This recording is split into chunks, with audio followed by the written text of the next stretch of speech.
கடலூர்ல குறிப்பாக ரயில் தண்டவாளத்தை கடக்கும் பொழுது தற்போது தனியார் பேருந்து விபத்து ஏற்பட்டிருக்கக்கூடிய நிலையில இன்டர்லாக்கிங் சிஸ்டத்தின் மூலமாக இருக்கக்கூடிய இந்த பாதுகாப்பு அம்சங்கள் குறித்து நேரடியாக தற்போது பார்க்கலாம். நம்ம குரோம்பேட்டையில் இருக்கக்கூடிய இந்த ரயில் தண்டவாளம் கடக்கக்கூடிய பகுதியில் இருக்கிறோம். குறிப்பா இங்க வந்து சிக்னலிங் சரியா வந்து ரயில் கடக்கக்கூடிய அந்த நேரத்தை வந்து சரியா கணக்கிட்டு அந்த இன்ஃபர்மேஷன் வந்து இந்த கேட்டுக்கு கிடைச்சிருது. உடனே அந்த அலாரம் சிஸ்டம் வந்து ஆன் ஆகி இங்க இருக்கக்கூடிய கேட்டை வந்து ஆட்டோமேட்டிக்கா அது வந்து க்ளோஸ் ஆயிடுது. அதே போல இன்டர்லாக்கிங்ல இங்க இருக்கக்கூடிய ஊழியர்கள் வந்து தொடர்ந்து அதை வந்து கண்காணிக்கிறாங்க.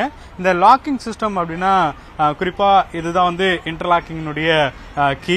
குறிப்பா இங்க இருக்கக்கூடிய அந்த கீஸ் வந்து டைரக்டா இதை வந்து லாக் பண்ணிடுவாங்க.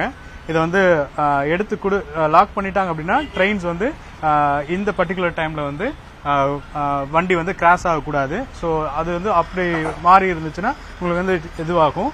இப்போ ட்ரெயின் போறதுனால என்ன ஆகும்னா இங்க வந்து ஒரு கீ வந்து கொடுத்துருக்காங்க. அதாவது உள்ள வந்துட்டு இந்த இடத்துல வந்து ஒரு கீ வந்து அதுதான் லாக்கிங் கீன்னு சொல்லக்கூடிய அந்த பகுதி.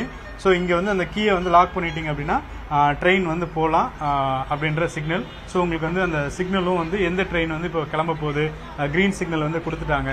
இதெல்லாம் வந்து இன்டர்லாக்கிங் சிஸ்டத்தில் வந்து வழக்கமாக இருக்கக்கூடிய ஒரு முறை. ஆனால் இதுவே வந்து நம்ம இப்போ இன்னைக்கு கடலூரில் ஏற்பட்ட அந்த விபத்து பகுதி அப்படிங்கிறது இது போன்ற ஒரு தொழில்நுட்பம் இல்லாதன் காரணமாக ஏற்பட்ட விபத்தாகவே பார்க்க முடிகிறது. எனவே பெரும்பாலான இந்த விபத்துகளை தவிர்க்க வேண்டும் என்றால் நாம் வந்து இந்த இன்டர்லாக்கிங் சிஸ்டத்தில் இருக்கக்கூடிய தொழில்நுட்ப முறைக்கு மாற வேண்டும் என்பது பொதுமக்களுடைய கருத்தாக இருக்கிறது. ஏன்னா இந்த முழு இன்ஃபர்மேஷன் அப்படிங்கிறது 4 ட்ராக்ல எப்போ ட்ரெயின் போகும், எவ்வளவு தூரத்தில் வந்து பொதுமக்கள் நிற்கணும். அதே போல நீங்க இந்த மக்கள் வந்து அத்துமீறி வந்து இந்த வாகனத்தை வந்து இயக்க முடியாது. ஆனா பொதுமக்கள் கடந்து சென்றதை பார்க்கிறோம்.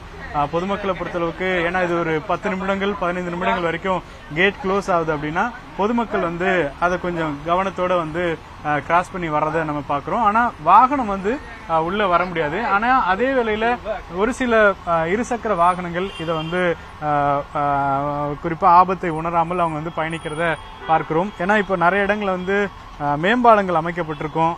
இது போன்ற பகுதிகளில் கிராஸ் பண்றதுக்கு மேம்பாலங்கள் அமைக்கப்பட்டிருக்கும். அங்க வந்து பொதுமக்கள் பாதுகாப்பாக பயணிக்க முடியும். ஆனா நேரடியா இந்த பகுதியில குறிப்பா இது போன்ற பாதுகாப்பு குறைவா இருக்கக்கூடிய தருணத்துல பொதுமக்கள் குறிப்பா இந்த பைக் இயக்கக்கூடியவங்க அதை கிராஸ் பண்ணி வர்றதையும் நேரடியாக பார்க்கணும். எனவே இன்டர்லாக்கிங் சிஸ்டத்தின் முறையில அனைத்து ரயில்வே கிராசிங்கும் மாற்றப்பட வேண்டும் அப்படிங்கறதான் பொதுமக்களுடைய கோரிக்கையா இருக்கிறது. ஏன்னா மனித தவறுகள் அப்படிங்கிறது எப்பொழுது வேண்டாலும் நடக்கலாம். ஆனா இது போன்ற டெக்னிக்கலா வந்து பிரச்சனைகள் இல்லாத வகையில் இன்டர்லாக்கிங் சிஸ்டத்தை கொண்டு வரணும் அப்படிங்கறதான் பெரும்பாலுடைய கோரிக்கையா இருக்கிறது.